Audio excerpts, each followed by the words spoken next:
Assalamualaikum warahmatullahi wabarakatuh.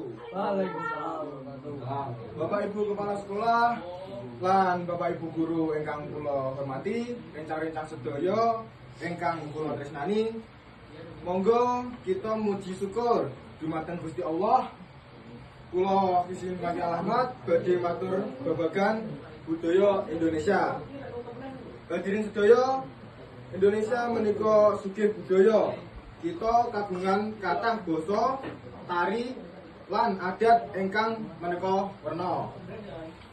Budaya maneka jati diri bangsa. Kedah kula jagi lan lestariaken. Carane jagi gampang, tresna dumateng basa Jawa lan basa daerah sanes.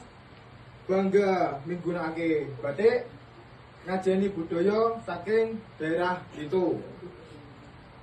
Kanthi njaga budaya, kita sami njagi kautuhan bangsa. Mugi-mugi kita saged dados generasi ingkang tresna budaya.